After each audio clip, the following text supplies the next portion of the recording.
So good morning and good afternoon and welcome to this presentation. You know, there's a lot of misunderstanding and a lot of conjecture about what the cloud is and isn't, and specifically how and when should you be using it in your business. So we're going to walk through all of that together today, and again, as Brian said, we'll put the questions in at the end. So thank you for your time and let's just dive right in. So what's the cloud and how does it work in my business? So what we're going to cover today is what is the cloud, public clouds, private clouds, working in a cloud, and security. Whether you're using any of these cloud offerings or not, security is a top priority wherever your data is. So first of all, what the cloud isn't. It isn't a cloud at all. These are server farms. They're located all over the world, and they have some basic requirements in order to function. They have hardware in them. The very servers you took out of your room to go to the cloud, they're living somewhere else. There's software involved. Security. Huge power needs, including redundancy. Internet access, and again, backup internet access. There are network technicians at all of these farms. There are huge cooling needs. You know, you probably heard recommendations to keep the temperature in the server room as cool as possible. You know that electronics can overheat. Well, at these server farms, cooling is a big deal. So here's two pictures that I found. There are many others. Some are just beautiful marketing shots of just, you know, gorgeous buildings. But here are two that seemed a little bit more real to me. So on the left, you can see it's just a big building, like a warehouse, just filled with racks, and in the racks are various computers, cooling fans and things. The big blue towers on the right of that are some of the cooling ducts that are coming in. The guy on the picture on the right, he's actually checking the cooling pipes under the floor that go through underneath, again, to help with that incredible need for keeping things cool over there. You can see all the cables, everything going in. All right, so what is a public cloud? So here's the definition. The public cloud is defined as computing services offered by a third party over the public internet, making them available to anyone who wants to use or purchase them. So that'll be our definition. So what is a public cloud? Well, here are some examples. Here are some free ones. Gmail, that's in a public cloud, third-party provider. You access it over the internet. Anyone can get to it. Google, Garmin, MapQuest, Yahoo, various websites. You go out, you pull up a website, www.syscon-inc.com. You're going to find us. Phone numbers, many bank sites. You know, the initial visit is free and it's available to anyone who wants to go out to the browser and put in the right address. Fandango. And here's some software products that are available in the cloud. Many people have taken advantage of QuickBooks in the cloud. Salesforce.com is only available in the cloud. Pandora, and even Netflix. So what are some pros and cons to using the cloud, the public cloud specifically? So here are a couple of advantages. It's often free, and some of those examples we just looked at, Gmail, Yahoo, pulling up the weather, the latest sports scores, those are all free. If you can get out to the internet, you can get that information. There are no upfront purchase costs. You don't have to buy Yahoo. You don't have to buy any information. I'm sorry. You don't have to buy software specifically. So no upfront purchase costs. You don't need to install anything. There's no disks you put in your machine and installation onto your computer. And you only pay for what you need. So if you do want to sign up for the Netflix, and you can pay for only what you're using, and if you don't want any more, you turn it off. Always on the latest version. There are no upgrades. So when you log into that public cloud and you launch your QuickBooks, it is the latest version, and you don't need to go through the process of upgrading when you log in. That's it. It also doesn't matter usually what kind of computer you have. You don't have to upgrade your laptop or your workstation to use the latest version of QuickBooks. In my example, you just go out to the QuickBooks public access and you sign in and you are good to go. So what are some disadvantages? Well, this conversation is about using the cloud for our businesses. So free isn't always business friendly. And some of those examples would be potentially using Gmail or Yahoo. I even have someone who uses AOL still, and they just love it. But that's not necessarily business friendly. There's no backup of the critical data that they're keeping in that email. There are often data size limits. So if you've got a free version, there might be a limit to how much data you're allowed. Another example in the business world is Slack. If you're using Slack for casual communication with your channel, there is a free version, but there is a data limit. And once you exceed that, you need to go into the paid version. Another disadvantage is there's feature restrictions. So you only get what is available with the version that's running out there. There are no historical backups. So back to that email suggestion, if we're using AOL or Yahoo, we're saving our business emails up there. We don't have a backup. If we deleted that file, if we deleted that information, the signed contract, whatever it is we had kept, you can't go back and get that from a historical backup.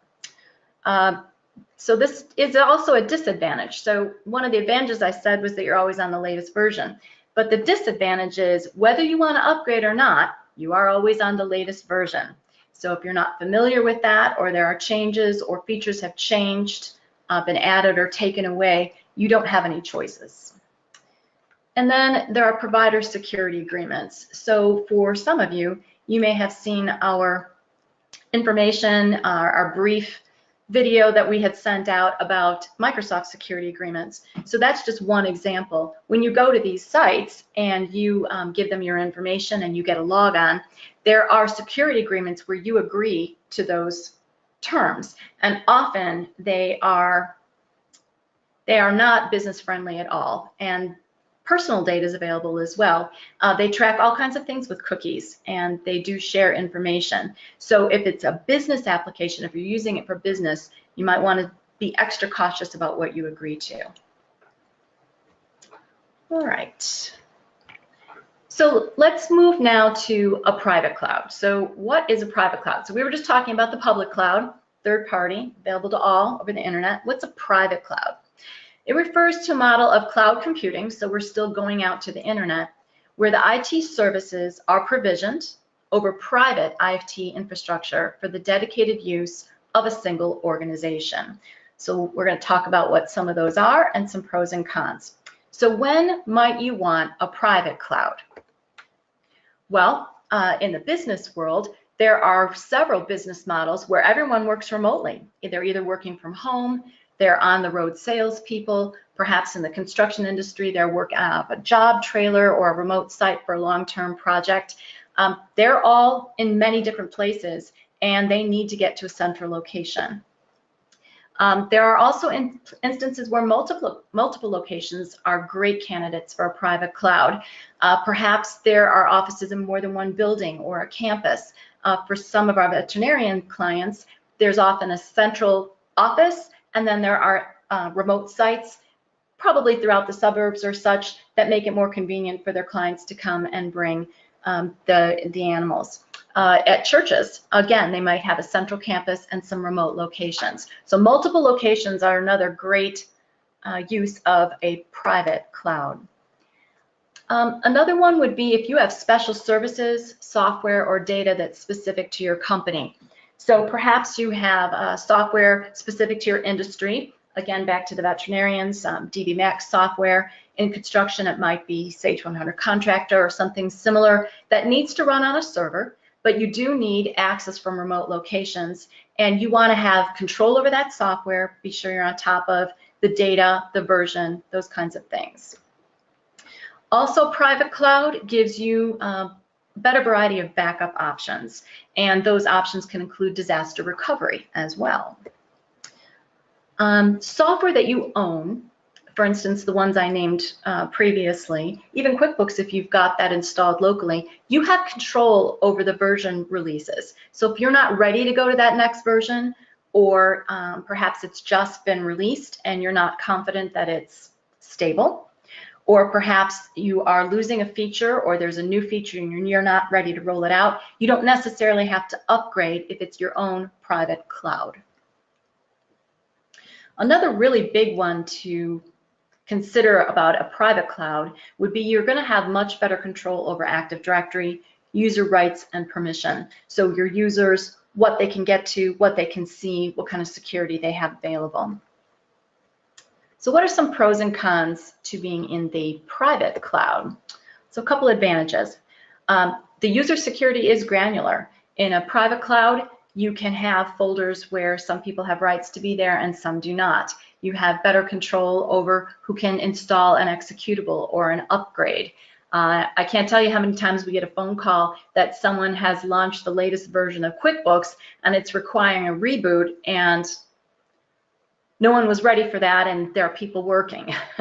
So in a private cloud, you have that opportunity to have much more granular level of security. There's no need for a central office.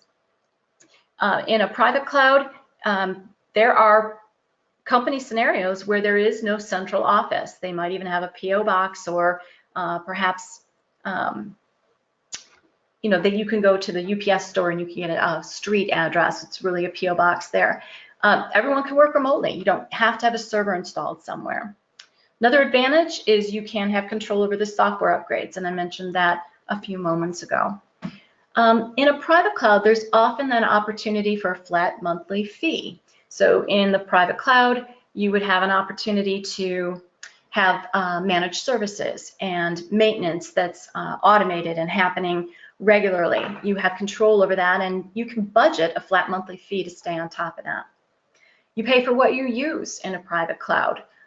So for instance, in the private cloud hosting that we do, if you are staffed up for the summer or in your busy season, and then you have fewer people in an off season, your monthly fee, paying for what you're using, would go up and down based on the resources that you need, perhaps the size of your data.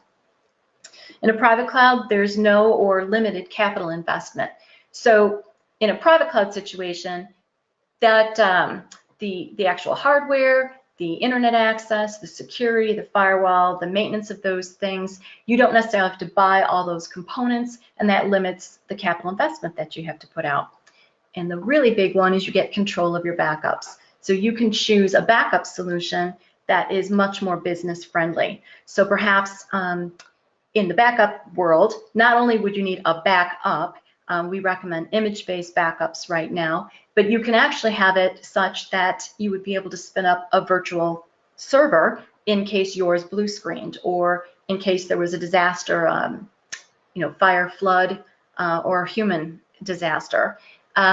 You can also have a disaster recovery. So often there's a component where you can have backups in the cloud as well. So lots more options for backups when it is a private cloud that you have control over, and you can decide what you need, how quickly, and how much time you can afford to be down.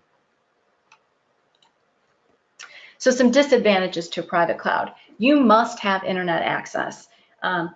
If you have spotty internet where you are, or you plan to do this over a mobile hotspot, need to consider that, because in a private cloud solution, the only way to get to it is through the internet. And make sure you have a backup. Business critical info is elsewhere. So if you have a private cloud solution, the server, and I showed you this is all really equipment and software installed elsewhere, it is in a different building. And depending on what kind of private cloud you're using, it could be across the country, it could be out of country. So the business critical information you have is somewhere else, not in your building, not under your control. You do have to have backup arrangements. Just saying it's in the cloud doesn't mean it's backed up. Many solutions, for instance, let's just say Google. So if your Google email becomes corrupt, or there's a problem that Google is having, they have a backup, but it'll put it back at that moment in time. The file you deleted 2 weeks ago, or the critical email hold that you just got as a legal requirement, you have to be able to go back and get that information as well.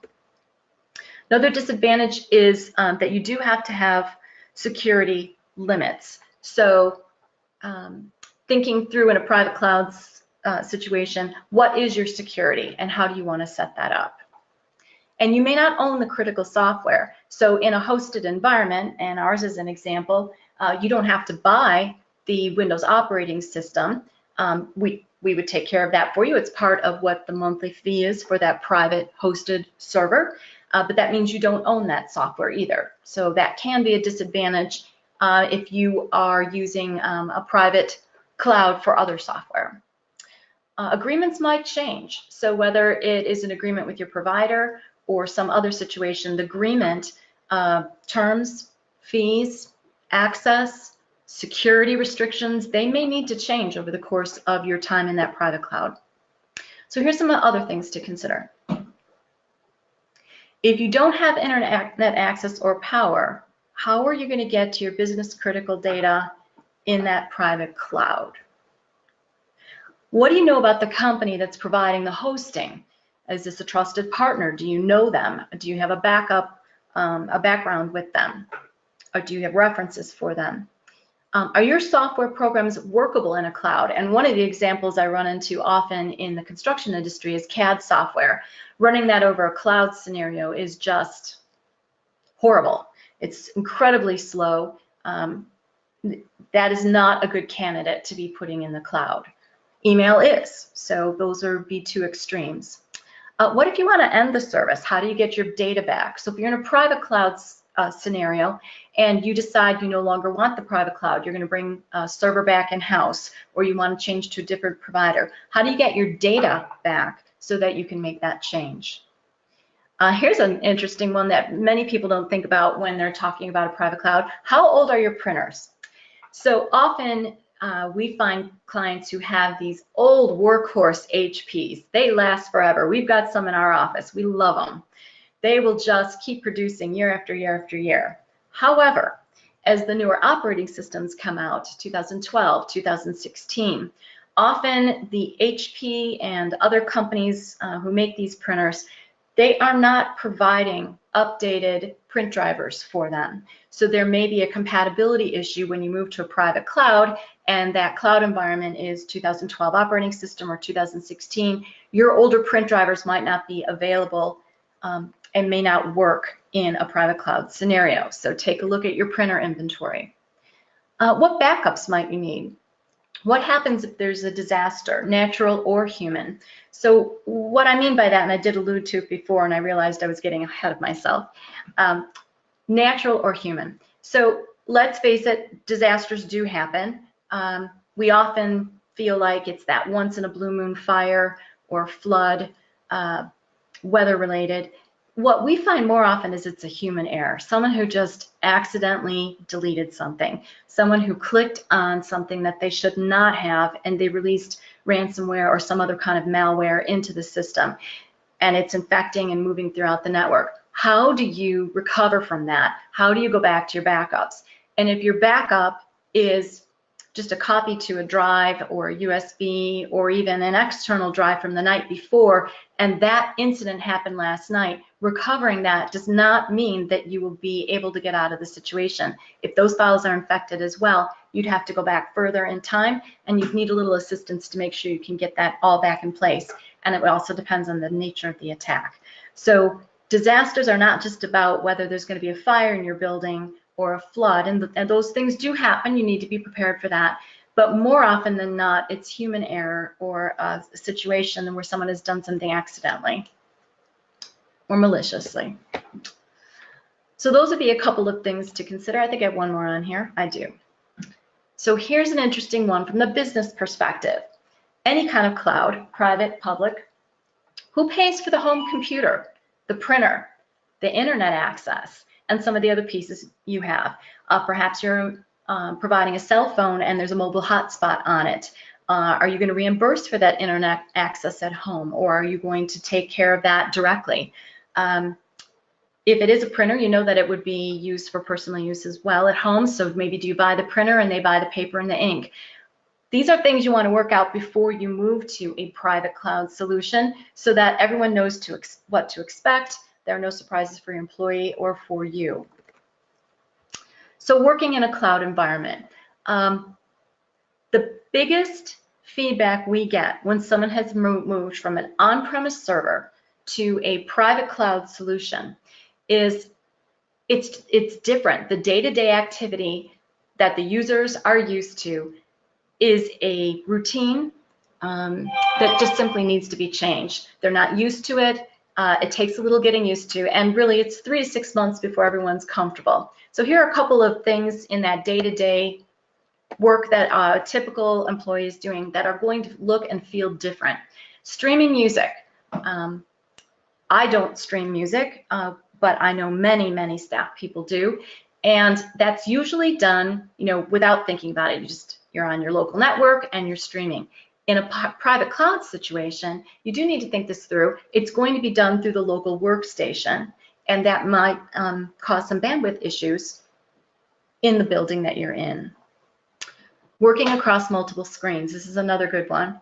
So right now, I have multiple screens. I have my internet access on one, and I have my local machine on the other. If everything is in the private cloud, you need to expand that view across all the monitors. Again, not rocket science, but takes a little getting used to for the user. Another question we get when people move to a private cloud: how do I know if I'm on my local computer or if I'm in the cloud? There are some great telltale ways to do that. We provide that in some user procedures, but it does take a little getting used to. And then selecting printers. The printers are redirected, and I mentioned the print drivers before. You're in this private cloud, you're printing something, and it needs to end up at the printer sitting next to you. That's done through printer redirection, and it's just about the user getting familiar with what that is and choosing the right printer. All right, as long as I have your attention, final word on security. I cannot emphasize enough, as I go to industry events, as I work with other people who are in my accountability groups, as I listen in on some of the presentations by people like Kevin Mitnick that we've blasted a little information about and seen some of his presentations. This security stuff is not a game, and it is important that you in the business are on top of this. And if you're responsible for the network in your business or you're the owner, it's important for you to stay up on this stuff. Small businesses are huge targets. You guys have cash in your accounts to make payroll next week. Often the security is not at the same level as a larger corporation. You may not be enforcing password policies that some of the larger corporations may have. You might not do maintenance as often, updates for firmware on your firewall, or security updates for Microsoft, for your operating systems, things like that. They know that. So passwords, they need to be strong. They need to be changed frequently. And I get it, I don't like it either. And every time I get that message that says my password's about to expire, I'm half tempted to call the text and say, turn off mine. But I don't, because I know it's a safety thing and it's something we all need. So don't stop complaining about it. Don't share your passwords. Don't use pet names. Don't use your birthday. All that stuff's on Facebook. Everyone can have access to that. These hackers are very sophisticated. They know exactly who they're going after, and they do the research. Banking. Do your own bank statement. Open it up.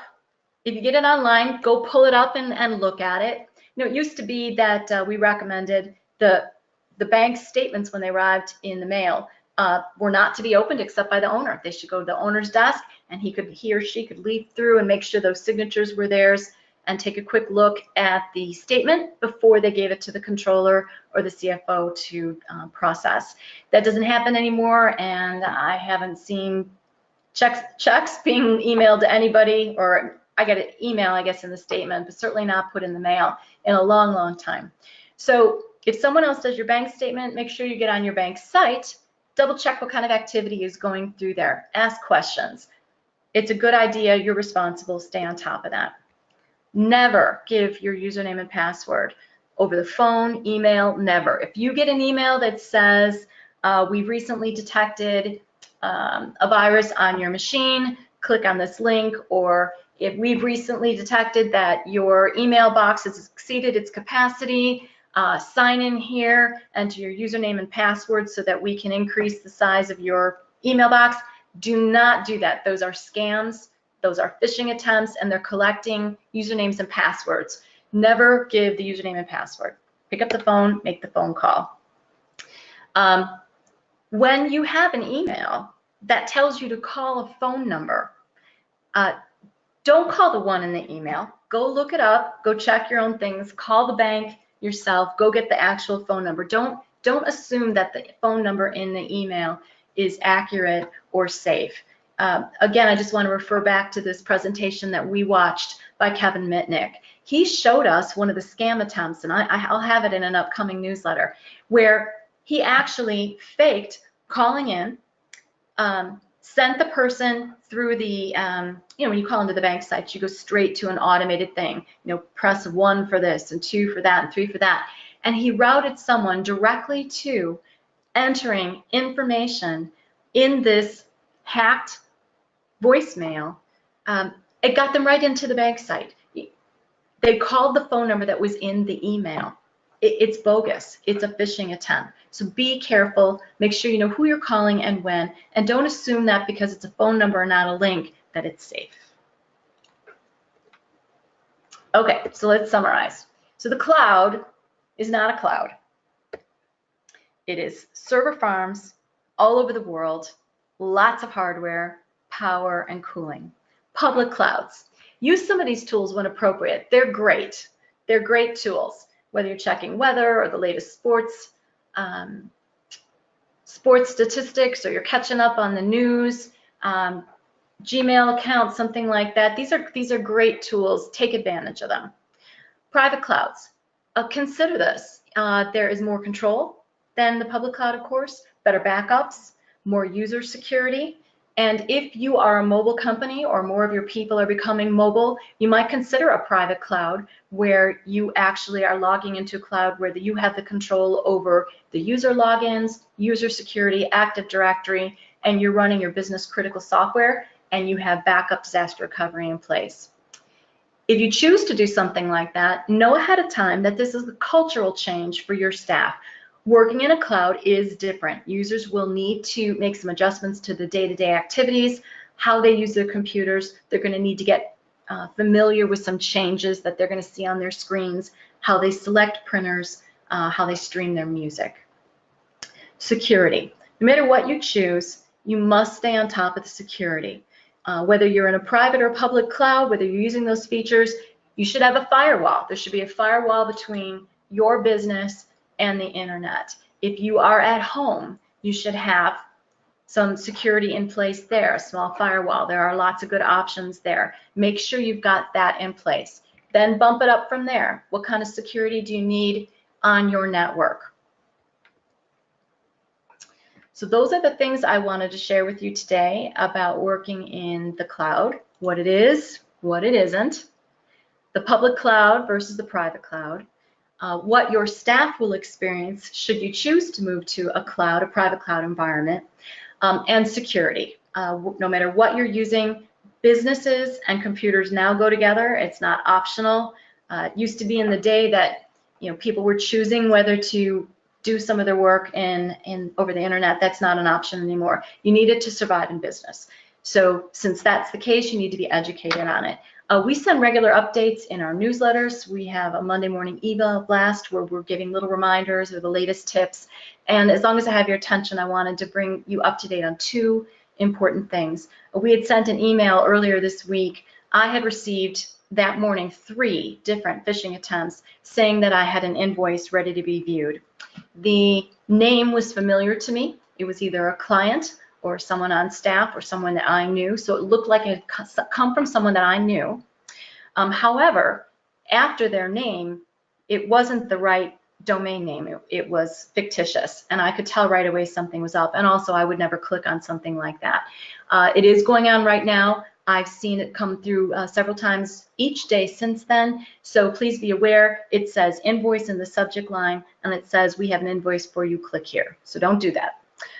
Also, you may have noticed in our newsletter a few months ago, Chrome is coming out with a new version, Chrome 68 over Google. It's coming out in July. And if you have a website, and most of our clients have a website for their business, you will need to purchase an SSL certificate, a security certificate for your website.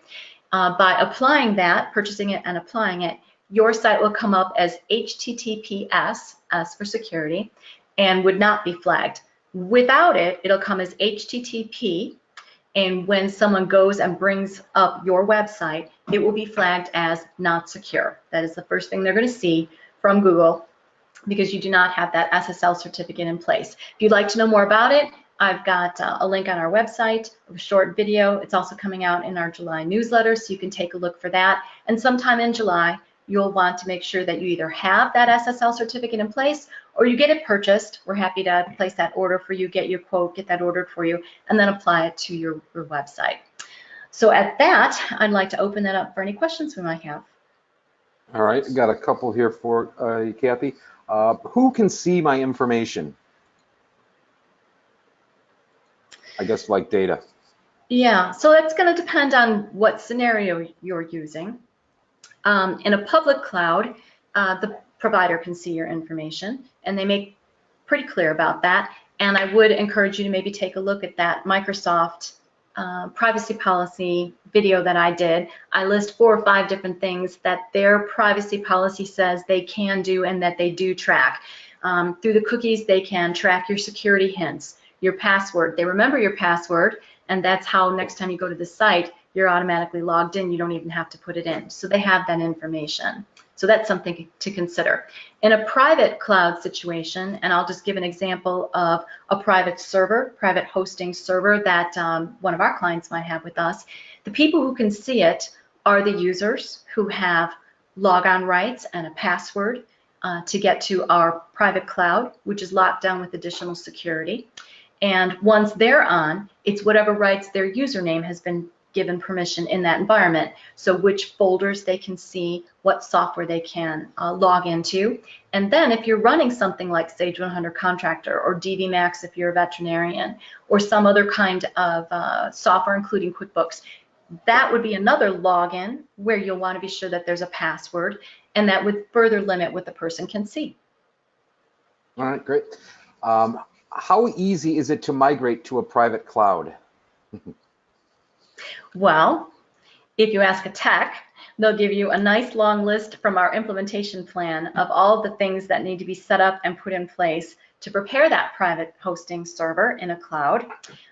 We need to get software installed, create your users, create that environment, that server, make sure that that's locked down, and provide that security. We then set up backups, of course, and a number of things that are done on our side. From the user side, from your side, it's about some planning. You would identify who the users are, what their login would be, first name, last name, and we'll put that together for you. You might need to indicate which folders they're allowed to access on the server.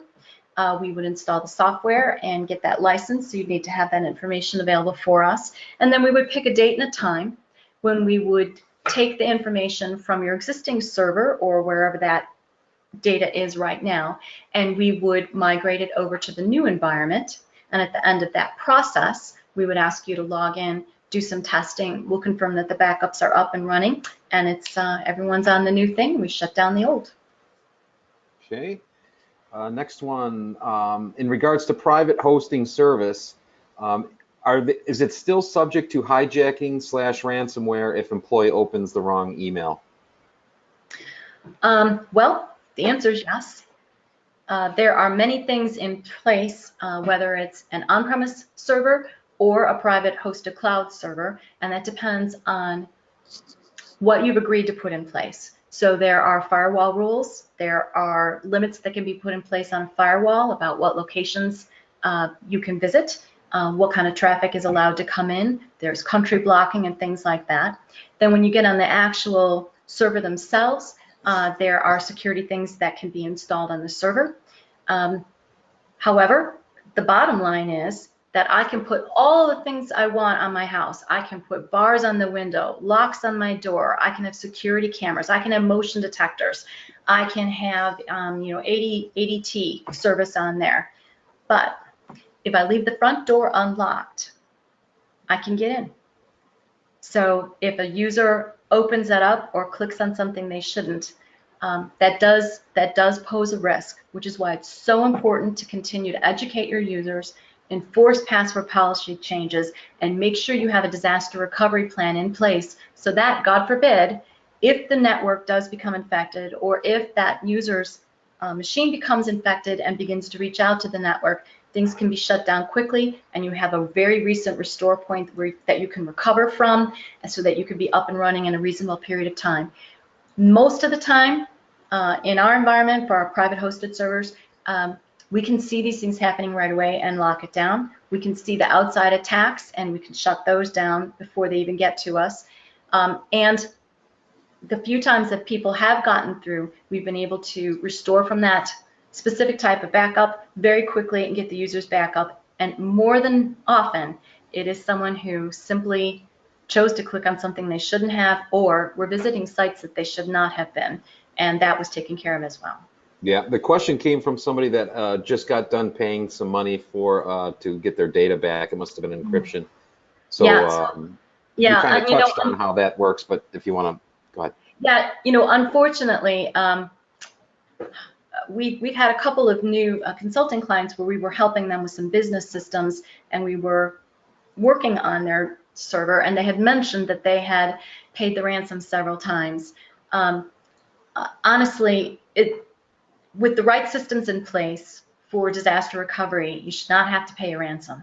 And we have certainly circumvented that a number of times with potentially a new client or a private server or an on-premise server, and we absolutely have restored, and we have not paid the ransom in those cases.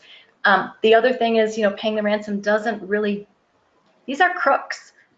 You can pay the ransom and maybe not get all your data back, or maybe only get some of it back. So this is, I guess I would describe it as, this is big business to them, and they really don't care. They target a bunch of people, the odds are good, they encrypt the data, they collect the money, they go on to the next list. In fact, at one of the industry events, I was floored. They showed us the screenshot, and it says, you've been hacked, and we can do this the easy way or the nasty way. Pay us whatever the fee was in Bitcoin, or give us 3 other companies that we can hack, and we'll release your data. This is big business. They're making a ton of money at this. So they're not honest. Just because you pay the ransom doesn't mean you're necessarily going to get the data back. Right. Okay. Next one is, who controls/owns the data? Well, in a public cloud, the provider. So you don't own your email and AOL or Google. You don't own any of that. They do. In a private cloud, and I'll just use a couple examples of clients who are in our private hosted server arrangement. If they're using Sage 100 Contractor, they have bought that software. We've installed it on that. That is their licenses. That's their software. So they control that. Of course, it's installed on the private server and made available to them, but it is theirs. And should they decide to come back to an on-premise server, that license is simply moved back to a different location. The data itself, so let's just take, QuickBooks. Let's say you own it. It's installed on the private hosted server. Those are your licenses. You bought it. That is also your data, and you own it. So in that case, if you were going to move it, you would need a way to zip it up, copy it, get it off of one server and move it to another. So if you were on an on-premise server and you were moving to a hosted environment, same idea. You take the data, you're going to move it. That is your financial data, that's your information. If you're talking about other software like the operating system, perhaps, you're not going to own that. You're essentially renting or leasing that, just like you're leasing the equipment to run the server. Okay. That looks like all the questions for now, Kathy. All right. Well, again, I want to thank you for your time. I hope you found this informational. there's really a lot of great things out there, but like any other tool, you need to use the right tool in the right circumstances to get the result you want. If you have any other questions, you can give the office a call. I'll be happy to circle back with you. And again, thank you, and you have a great rest of your week and a safe 4th of July. Thanks again. All right, thanks everybody. Have a good day. Bye-bye.